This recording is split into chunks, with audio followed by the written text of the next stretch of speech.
Hello, this is Mr. Chabry, and I have another narrated battle for you. So, this here, my opponent wanted to use Uber Pokemon, so I said that would be fine. Looking at his team, I'm very scared of Marshadow. Marshadow is always a threat when you see it, and I would love to get rid of that Marshadow. I'm going to lead off with Landorus because getting an Intimidate on something would be really nice, and getting my Stealth Rocks up as soon as possible is also really nice. So that's what I'm going to do.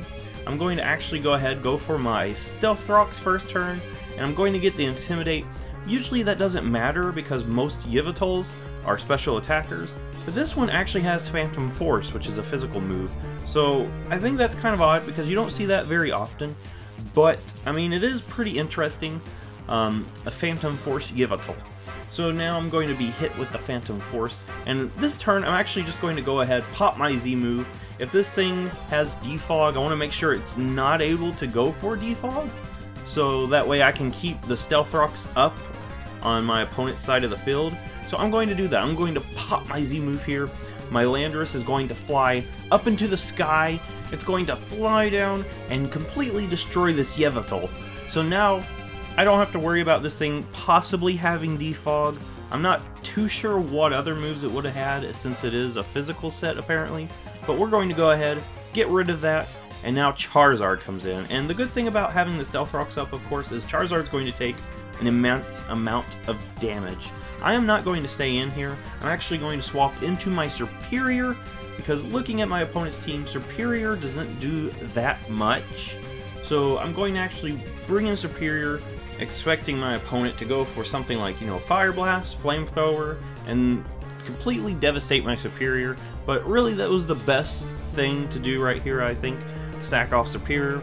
But my opponent's actually going to go for Solar Beam here, which it would have done a lot more damage going for Fire Blast even on Landorus. So yeah, that's not going to do much, and Superior is going to get some health back. And it looks like Superior is actually going to be able to fire off a move. I'm going to just go ahead, go for Leech Seed, but my Superior misses. So that's kind of unfortunate. I was already about to sack off Superior anyway, but it would just been nice to have some sort of recovery for whatever I bring in. And what I'm going to bring in now is the Honchkrow. Honchkrow can easily just Sucker Punch. That will take care of the Charizard. That will give me a nice Moxie boost. And this thing is also Choice Banded. Choice Banded Honchkrow with Moxie. That is an amazing set. I love Honchkrow. So now my opponent's going to bring in the Darkrai. And Darkrai is one of the Ubers he wanted to bring. This thing is a big threat. I'm just going to go for Sucker Punch just to let my Honchkrow fall asleep. And of course, yes, it's going to fall asleep here, because I knew if I swapped into anything, it's going to get hit with a Dark Void, and Dark Void is an annoying move because it has 80 accuracy. I'm going to just stay in because I know Darkrai usually doesn't have much that it can totally do to Honchkrow, so I'm just going to let it stay in a little bit longer.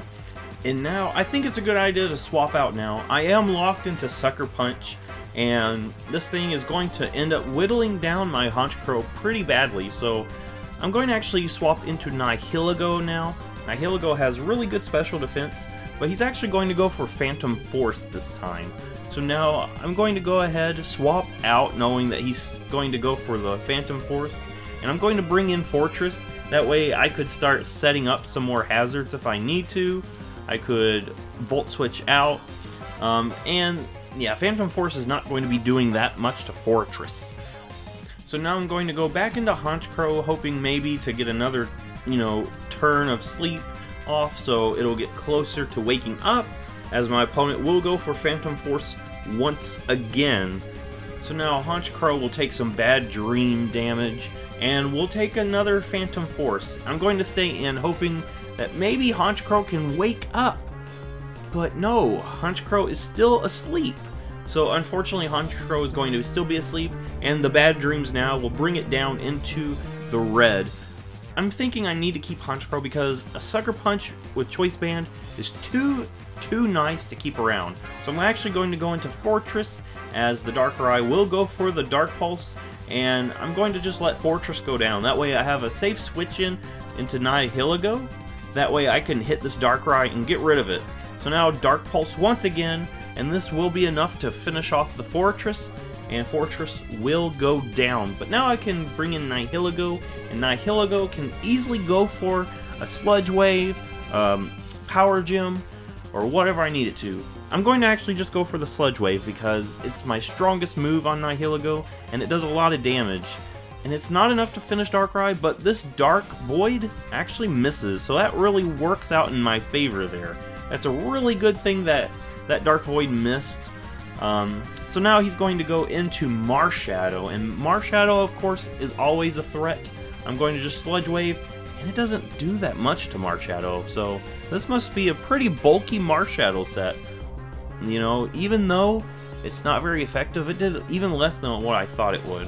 I'm going to go into Landorus here to get a nice Intimidate on this thing, because of course Marshadow is usually a physical attacker, and he's actually going to go for the Close Combat. So that works out in my favor, because Close Combat doesn't do that much to Landorus, and the Intimidate is working out nicely.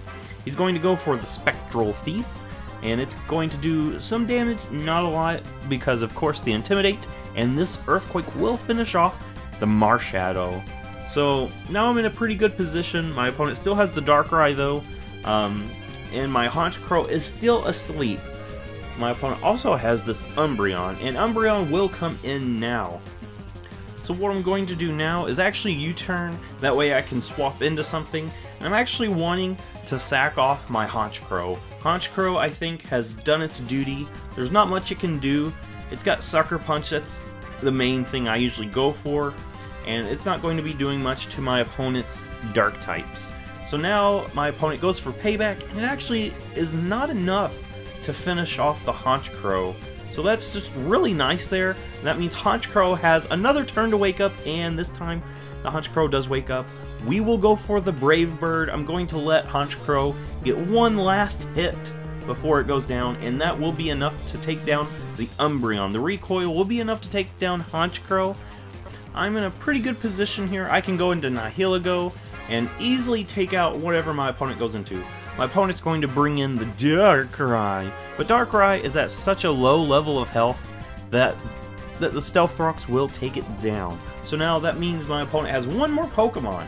It's actually the Pikachu, the Ash Cap Pikachu. So yeah, there's not much this Pikachu's going to be able to do, because my Choice Scarfed Nihilego will hit it with the Sludge Wave, and it will be enough to take it down. So of course that's why Ash never won the championship, because giving your Pikachu your hat will not make it that much stronger, because Pikachu is really weak and Nihilego is really nice. So yeah, there we go.